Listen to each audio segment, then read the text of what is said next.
Bonjour mesdames et messieurs, voici mon 27e message vidéo en lien avec la COVID-19. Nous sommes le 6 mai 2020, 16h30. D'abord, le nombre de cas. Toujours 5 cas dans la MRC Côte-de-Gaspé avec un total stable de 170 cas pour la Gaspésie de la Madeleine. Au fin de précision, là, on a aussi 8 décès dans la grande région et 112 guérisons. Donc après vérification avec le CI3S, pour connaître les cas actifs, on doit prendre les 170 cas totaux moins 8 décès, moins 112 guérisons. Donc, il reste un total de 50 cas actifs dans la région. Mais on n'a pas la donnée par MRC. Alors voilà, dans les derniers jours, le gouvernement du Québec a annoncé son plan de déconfinement pour nos personnes aînées. Euh, donc, toujours en respectant, en fait, le principe de base, c'est toujours le respect des règles de distanciation sociale, le lavage des mains, l'interdiction de rassemblement. Donc, même si oui, on donne un peu plus de marge de manœuvre à nos aînés, on doit toujours respecter les règles de base. Le gouvernement a aussi annoncé aujourd'hui son plan d'aide en santé mentale. De mon côté, les derniers jours ont été très intenses, je ne vous en cacherai pas. On continue de multiplier les contacts, les rencontres virtuelles aussi avec les élus municipaux de partout au Québec, avec mes collègues préfets de la région, avec le CI3S, la santé publique, les ministères régionaux, des cabinets de ministres. Hier, je parlais avec la ministre des Affaires municipales. On est en train aussi de planifier des rencontres avec d'autres ministres.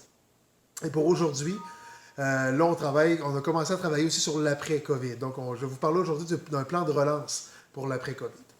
Euh, donc, l'Union des municipalités du Québec a travaillé un plan de relance. L'UMQ, là, c'est 350 villes de partout au Québec, de toutes les tailles, toutes les grandeurs. Ça rassemble plus de 6 millions de citoyens.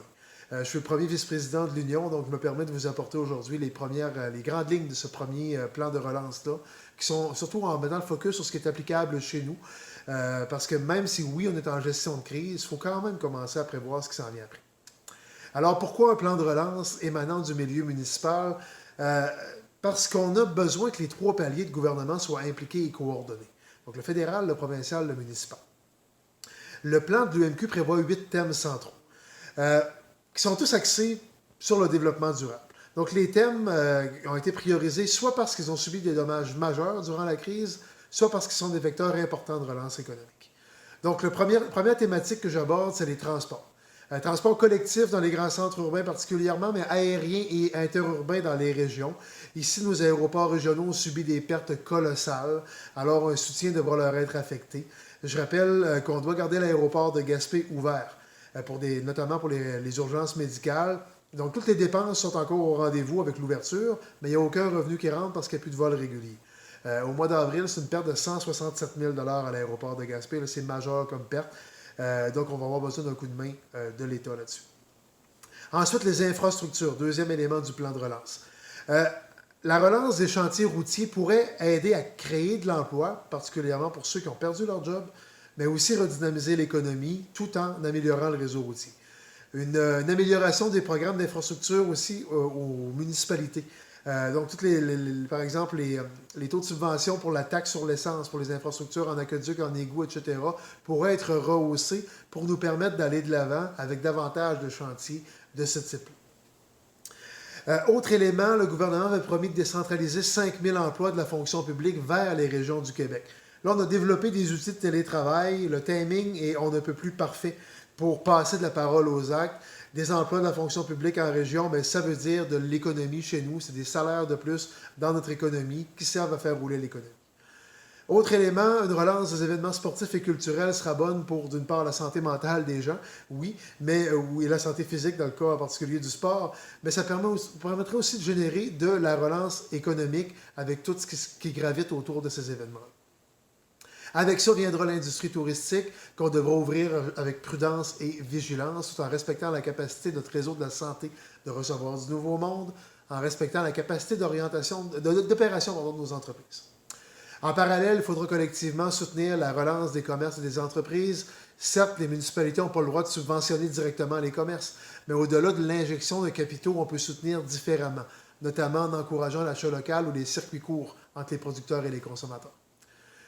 Également, le dossier du logement pourrait être relancé autant pour aider l'industrie de la construction que pour loger nos gens. Entre autres, la signature de l'entente fédérale provinciale sur les logements sociaux permettrait d'injecter des milliards de dollars dans l'économie québécoise. Et ici, là, à Gaspé, la priorité serait évidemment l'ajout de logements pour les travailleurs, vous le savez. Et finalement, le plan de l'UMQ prévoit le déploiement d'Internet haute vitesse, quoiqu'ici, 99% du territoire est déjà bien couvert, mais c'est quand même dans le plan. Donc, vous le voyez, on ne chômera pas dans l'après-COVID, mais l'important, c'est que les trois ordres de gouvernement travaillent main dans la main, même à 2 mètres de distance. Donc, voilà. Maintenant, dans ce qui nous attend dans les prochains temps, on continue de suivre de près les prochaines décisions de la santé publique. Donc, on attend toujours des nouvelles relativement à la définition de rassemblement. Si c'est allégé un peu, ça pourrait nous permettre de rouvrir certaines infrastructures municipales, comme par exemple le skatepark. Les directives aussi pour les camps de jour ou les terrains de jeu cet été sont attendues. Les directives pour la pratique des sports, pour qu'on sache enfin, est-ce qu'on va pouvoir jouer au tennis, à la balle molle ou au hockey cet été? Le plan de relance de l'industrie culturelle est attendu de ce côté-là seulement en juin, selon les derniers échos qu'on a, mais on l'attend aussi. Tout comme le plan de relance de l'industrie touristique, avec encore une fois le défi constant du respect des règles de la santé publique. Je ne vous cache pas qu'il y a énormément de discussions, de coulisses sur le dossier touristique actuellement. Donc, on en saura plus dans les prochains jours et dans les prochaines semaines. Avant de conclure, juste un petit rappel que la ligne alimentaire d'urgence mise en place par la MRC est toujours disponible aux citoyens. Donc, il y a peu de gens qui ont eu recours jusqu'à maintenant, mais le service, je voulais le dire, il est là pour vous si vous en avez besoin. C'est confidentiel, il n'y a aucune gêne à avoir, là. Donc, 418-368-4884, les après-midi de semaine.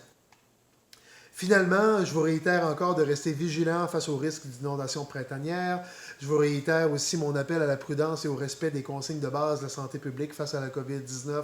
Le lavage des mains, l'absence de mots au visage, tousser dans son coude, respecter le 2 mètres, être confiné au maximum, donc pas sortir pour rien.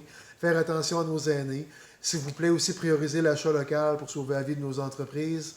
Encore une fois, un gros merci à nos bénévoles et à tous nos travailleurs des services essentiels et à tous, encore une fois, un gros merci de respecter les consignes.